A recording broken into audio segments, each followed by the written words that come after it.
Olá, tudo bem? Estamos juntos novamente. Você sabe que essa aqui é a Escola Bíblica Dominical da Igreja Batista de Barão do Taquara. É Praça Seca 32. Eu já falei, vou repetir mais uma vez para você não esquecer. E quem sabe um dia você aparece para nos ver, né? Nós estamos na Praça Seca, a igreja fica na Praça Seca 32, ainda que tenha esse nome, Igreja Batista de Barão do Taquara. Ela não fica no Taquara, fica na Praça Seca. Se você vier aqui, pode procurar o pastor Hudson, que eu normalmente você vai me encontrar aqui. E eu estou nos domingos de manhã dando aula presencial e quem sabe a gente pode conversar pessoalmente ali, aqui na Escola Bíblica Dominical. Nós estamos estudando essa revista aqui, que trata da Epístola aos Hebreus. Na verdade, a gente usa a revista como referência, porque o nosso livro-texto é a Bíblia Sagrada, a Palavra de Deus. E antes de orarmos, a gente sempre começa com oração. Eu queria convidar você a dar o seu like aí, coloca aí o seu gostei. Por quê? Porque você fazendo isso, a gente não ganha nem um centavo. Nada de dinheiro. A gente recebe de graça recebeste, de graça dai, a gente está fazendo aqui para abençoar a você. Mas você fazendo o ok aí, você pode abençoar outras pessoas.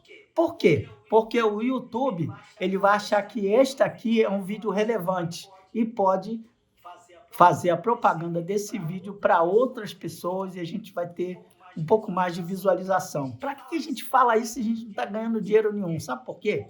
Porque a gente precisa espalhar esse amor de Deus que mexeu com a gente. A gente precisa espalhar esse amor de Deus de verdade que está revelado aqui, nas Escrituras, na Palavra de Deus. Por isso eu gostaria muito de orar, pedindo para que Deus nos dê sabedoria, ainda que eu especialmente seja tão falho, eu sempre peço a Deus para me ajudar a entender e a ser um canal da bênção dele para você. Mas não adianta nada disso se você não ler a sua Bíblia. E eu quero desafiar você a ler a sua Bíblia. Pelo menos durante esta cerca de meia hora que nós ficamos aqui, que você tenha a sua Bíblia aí do seu lado e você procure os textos que a gente usa como referência para essa aula. Falei, né? Falei um bocado, mas eu quero convidar você agora a orar, pedindo para que Deus nos guie. Senhor,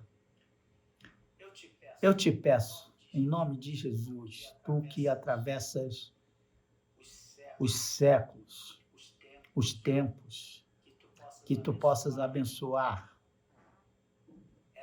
esta pessoa que está ouvindo minha voz agora.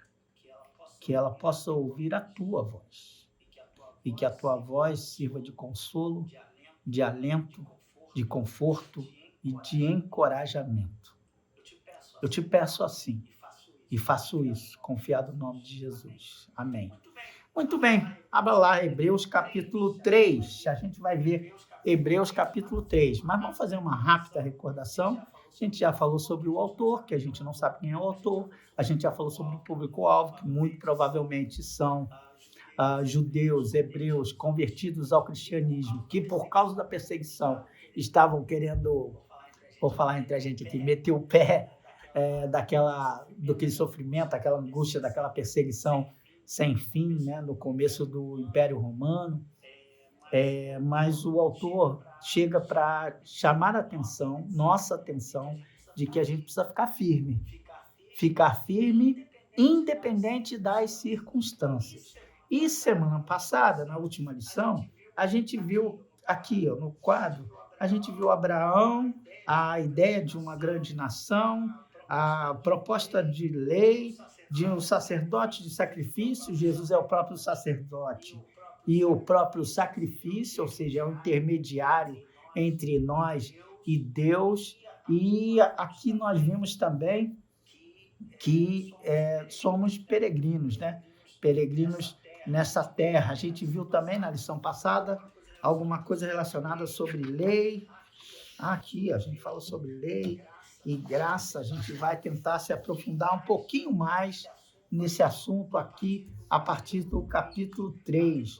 capítulo 3:1, você vai ver que parece muito com o começo do capítulo 2. Por quê? Porque essa é uma mensagem, eu estou abrindo a minha Bíblia aqui em Hebreus capítulo 3.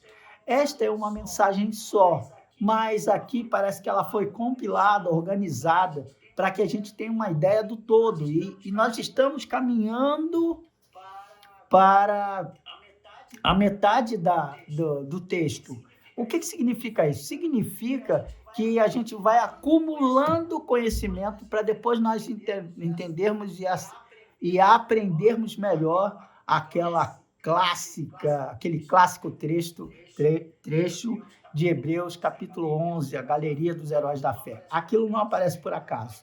Ela vai construindo, o autor vai construindo aqui todo o seu argumento para chegar lá na galeria dos heróis da fé.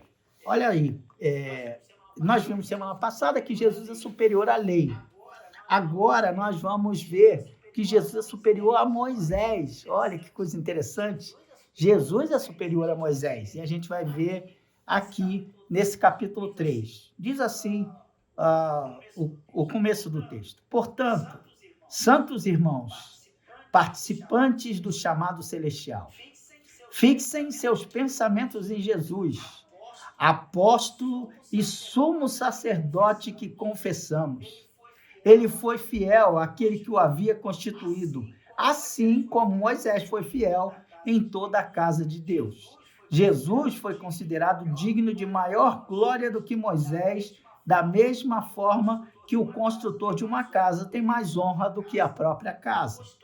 Pois toda a casa é construída por alguém, mas Deus é o edificador de tudo. Olha, eu estava preparando essa reflexão junto com você, esse estudo, e eu cutuquei minha esposa. Eu sou casado, quase 35 anos de casado, tenho um filho e tenho neto também, tenho um neto. Tenho o Noah, que é meu neto, tenho o Mateus, que é meu filho, e eu estou entregando tudo. Tem a Natália, que é a minha nora. Pois, muito bem, por que eu estou falando isso? Porque no meu convite de casamento, o versículo foi Hebreus capítulo 3, versículo 4. Toda a casa é edificada por alguém, mas quem edifica todas as coisas é Deus. Você não tem ideia da emoção que eu tenho de falar isso para você, que há 35 anos atrás, quase 35 anos atrás, nós escolhemos esse versículo e a nossa casa tem sido edificada sobre Cristo, nas verdades da palavra de Deus.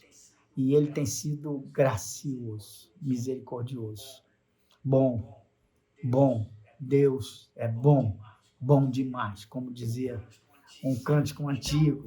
Então, veja aqui, Jesus, chegar para cá, Jesus é mais. Jesus, vou fazer um Jesus aqui legal, fazer um Jesus legal. Jesus é legal, não precisam fazer legal não, ele sempre vai ser legal, ainda que o desenho não fique legal, ele vai continuar sendo o que ele sempre foi, o que ele sempre é. A gente fala de Jesus assim, mas deixa eu só abrir um parênteses. Isso aqui é fofoquinha eclesiástica. Você sabia que Cristo não é nome de Jesus? Cristo, a palavra Cristo significa Messias. O nome dele era Jesus, que é o mesmo nome de Josué, a salvação. Olha que coisa interessante. A salvação vem de Jesus. Jesus é o Messias, o Cristo de Deus. É por isso que o apóstolo Paulo, algumas vezes, coloca nas suas cartas, Cristo Jesus, quer dizer, coloca o Deus antes do homem. É muito interessante, né? A escola bíblica dominical também serve para a gente ouvir, descobrir cultura inútil. Não é inútil, não. É cultura útil para você saber a verdade, a realidade das Escrituras. Bem, por que eu disse que o capítulo 3 se parece com o começo do capítulo 2? Porque ele começa também com portanto. Ou seja, o autor está fazendo uma ligação, tem sempre um elo entre um capítulo e o outro. É uma conexão do conteúdo que apresentou anteriormente. Anteriormente, eu não sei se você se recorda, eu desenhei uma orelha, porque ele falou, tenham cuidado com o que vocês ouvem. Mas agora ele vai falar de outra coisa completamente diferente que eu quero que você pense também. Ele vai dizer que a gente precisa ter cuidado com não apenas o que a gente ouve, mas também com o que a gente pensa. Nossos pensamentos, o que a gente sabe, o que a gente pensa, ele precisa estar cativo, precisa estar preso às realidades de Jesus. Deixa eu dar uma dica para vocês. Semana passada eu também falei bastante com você dessa questão de seguirmos a Jesus, de descobrirmos quem é Jesus. E a gente tem a maior revelação de Deus escrita é a sua palavra, a Bíblia. A maior revelação de Deus visível foi Jesus ter se transformado em gente. E o registro que a gente tem está aqui, nas Escrituras. O que o autor de Hebreus está dizendo? Ele está dizendo para mim e para você que os nossos pensamentos têm que estar agarrados a Jesus. E cuidado, porque às vezes a gente tem alguns pensamentos que a gente pensa que estão ligados a Jesus, mas nós estamos sendo iludidos. Eu vou dar um exemplo para você muito prático, muito, eu espero que fique muito claro para você. Você imagina que uma pessoa pode chegar, meu filho, por exemplo, ele pode chegar em algum lugar, Mateus chega em algum lugar e alguém chega lá e fala assim, eu conheço seu pai. Ok, conhecer a mim não tem nada demais, porque eu estou aqui na internet e você me conhece, alguns me conhecem e nunca nos abraçamos, nunca conversamos. E aí chegam para Mateus e falam, eu conheço seu pai falou para eu pedir com você algum dinheiro para eu comprar uma garrafa de cerveja. Eu duvido, escuta o que eu estou te dizendo, eu duvido que o Mateus vai acreditar no que você está falando. Sabe por quê? Porque meu filho me conhece. Eu não compraria porque eu conhecia meu pai. Meu pai nunca ia chegar para você e falar, compra ali uma cerveja para o cara que te pedir. Basta ele usar meu nome. É claro que isso não funciona. E é por isso que Jesus fala nas suas escrituras, nem todo que me diz Senhor, Senhor, entrará no reino dos céus, mas só aquele que faz a vontade do meu Pai que está no céu. Então, quando eu falo para você que seus pensamentos têm que estar cativos a Jesus, é o Jesus revelado nas escrituras. Tem muito Jesus fake aí, que fica te pedindo dinheiro. Cuidado com esse Jesus fake aí. Mas não é isso que a gente está falando aqui na lição, né? A gente está falando que Jesus é maior, que Jesus é mais do que Moisés. Querido, você já parou para pensar? Para a gente parece simples, né? Jesus é mais do que Moisés. Mas o que era Moisés para os hebreus? Pensa comigo. O que significava Moisés para os hebreus? A gente viu semana passada que Abraão é o pai da fé. Mas Moisés, ele significa a própria lei. Eu vou colocar aqui para você entender que toda a lógica judaica, os valores judaicos, o homem que os libertou, presta atenção nisso, o homem que os libertou da escravidão, que tirou eles daquela escravidão do Egito e os deu uma nova terra, se chamava Moisés. Moisés não é apenas o ícone do livro, ele é o próprio ícone da lei. Moisés é o próprio ícone da lei. Toda vez que você lê no Novo Testamento falar de Moisés, pode checar. Está sempre se relacionando ele à lei. A lei e os profetas. Por que o autor faz questão de dizer que Jesus é superior a Moisés? Porque o grande foco e o grande orgulho daquele povo hebreu era a travessia do deserto. E aqui no capítulo 3, ele vai dizer, eu vou abrir para você novamente, ele vai dizer, dá uma checada aí, você está com a Bíblia, dá uma olhadinha aí. Ele vai dizer que nós somos peregrinos. O que você acha que significa isso?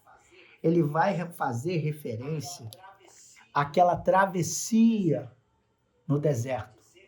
Ele vai dizer que foi Moisés, inspirado orientado por Deus, que os ajudou a chegarem do outro lado daquele deserto. Então, a primeira coisa que você tem que lembrar de Moisés é que ele era a lei. A segunda coisa, desculpem, para lembrar de Moisés é a travessia. Mas travessia de quê, professor? Travessia da escravidão para a liberdade. Travessia de quem não tinha nada para quem agora vai ter terra. Vai ser um povo livre. Vai ser um povo dependente única e exclusivamente de Deus. E a terceira coisa que a gente precisa lembrar, sempre que olhar isso,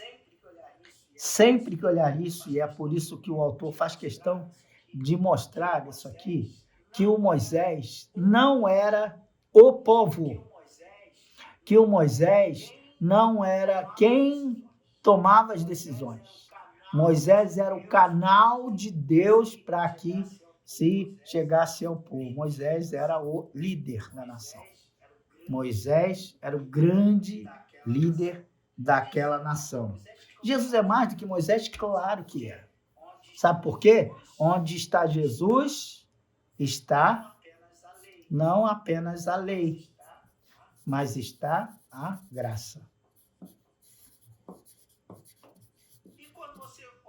E quando você olhar para Jesus, segunda coisa que você... Aqui é a primeira coisa que você pensa.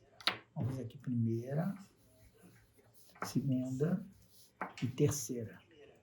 Aqui é a primeira, segunda, primeira, segunda e terceira.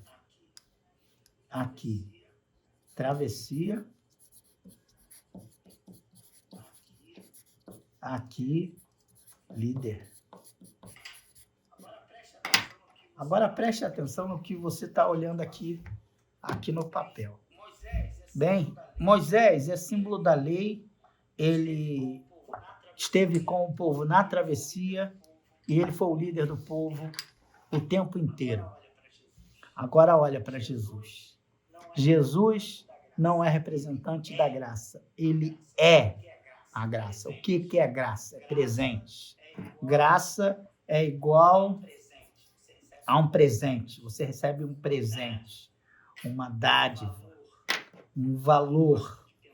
E eu gosto de pensar em graça e eu vou contar de novo para vocês a história que eu sempre conto quando falo de graça.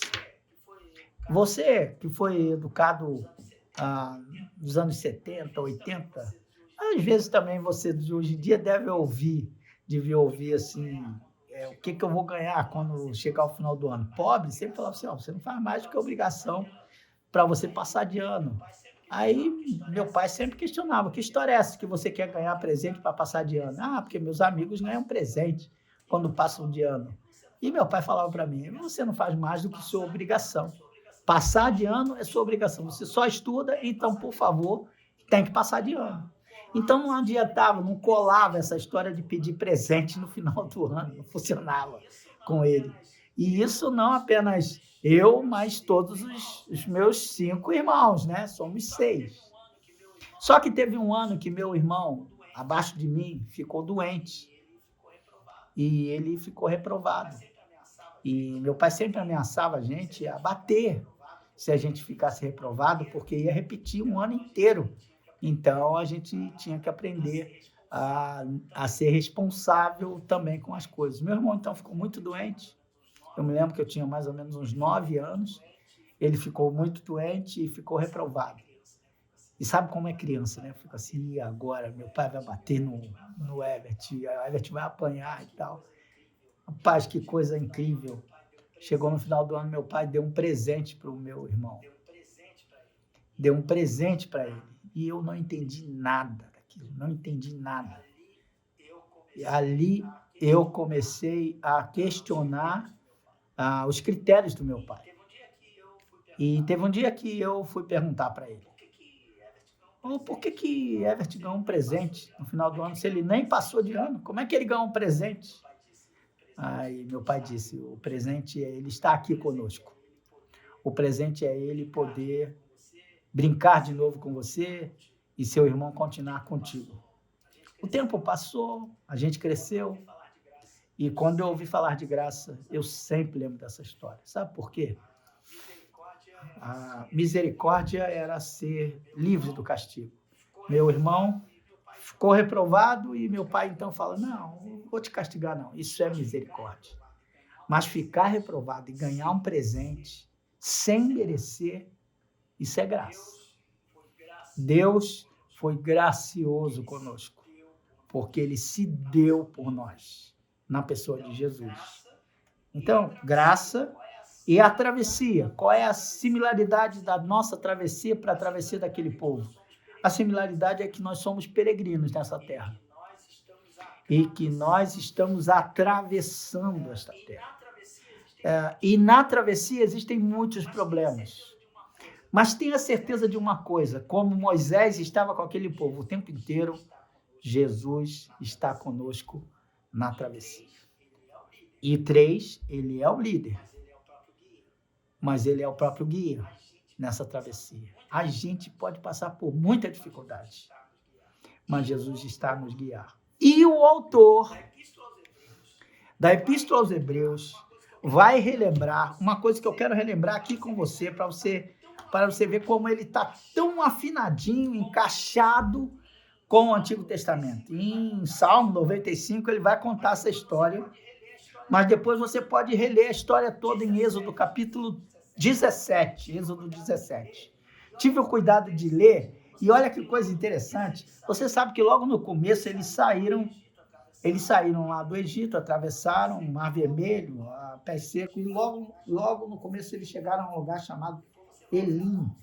Depois você vai olhar lá, você vai ver. Elim era o lugar das fontes. Era um oásis para aquela gente. E é óbvio que eles não queriam sair de Elim.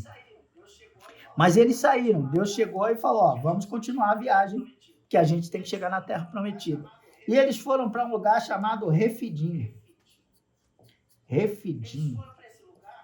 Eles foram para esse lugar, que era um lugar que não era tão aprazível quanto o outro, porque tinha sombra, tinha tranquilidade.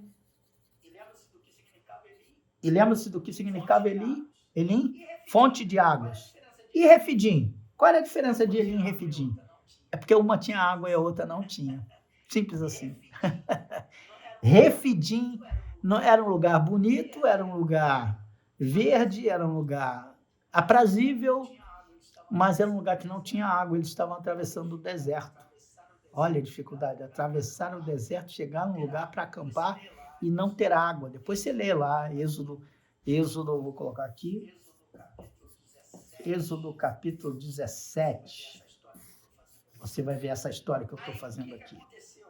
Aí o que aconteceu? O povo começou a xingar Moisés, xingar a Deus. Foi o primeiro grande embate do Moisés com o povo. Aí botaram lagartos, cobras, pomba. Começaram a xingar Moisés. O que Moisés fez como bom líder?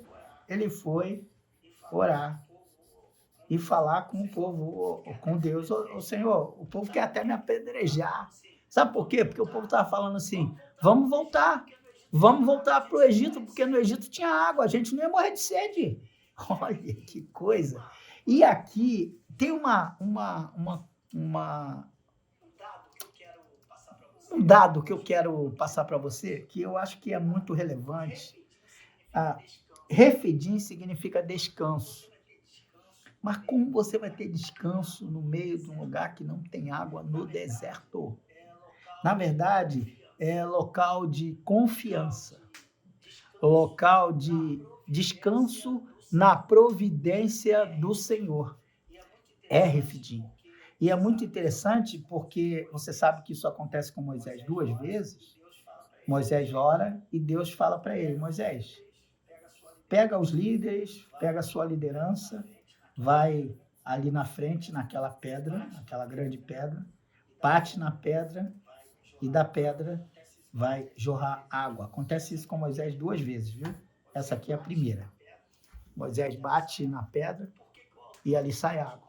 Por que o autor de Hebreus conta essa história? Porque esse lugar que se chamava Refidim, Moisés chamou de Massá e Meribá. Preste atenção. Refidim, eu falei para vocês, falei para você, está assistindo esse vídeo aqui, Refidim significava descanso, relaxa. E Massá e Meribá. Massá e Meribá significa julgamento e conflito. Julgamento e conflito. Pensa, Moisés quis mudar o nome. Em vez de ser um lugar de descanso, ele passou a ser um lugar marcado por julgamento e conflito. Conflito com quem? Com Moisés? Óbvio que não. O conflito aí era com o grande líder de Moisés, Deus. E vejam que ele fala para a gente ter cuidado com o que aconteceu com Massá, lá em Massá e Meribá. O que aconteceu em Massá e Meribá? Depois você vai ler também em Refidim, que tem aquela luta que Moisés vai por cima do monte, levanta o braço, enquanto ele está com os braços estendidos, o povo ganha. Quando ele vai cansando, o braço vai caindo, o povo começa a perder, e aí Arão e Hur seguram os braços de Moisés, e Josué é o grande líder lá embaixo, e eles conseguem essa vitória. Êxodo 17, depois você checa lá, para ver se eu estou esquecendo alguma coisa, ou se é mais ou menos isso. Mas é isso sim. Você agora preste atenção.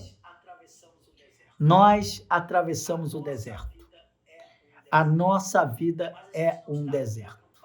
Mas a gente não está aqui acampado, a gente não está parado, a gente não mora nesse lugar. Nós estamos aqui de passagem. Ora, se eu tenho a consciência de que eu estou aqui de passagem, eu tenho outro lugar, não é? Se eu estou de passagem é porque eu tenho outro lugar. E qual é o lugar? O lugar da promessa. A terra prometida, que Deus prometeu a nós por meio de Jesus. Lembra-se lá de João? Na casa de meu pai há muitas moradas. Ele vai nos resgatar para si. Então preste atenção, eu estou atravessando o deserto, como diz aquela música antiga, peregrinando, vou pelos montes e pelos vales, mas vai chegar um lugar de Refidim, que parece que está tudo tranquilo, mas falta o essencial, falta água. E aí o que eu faço?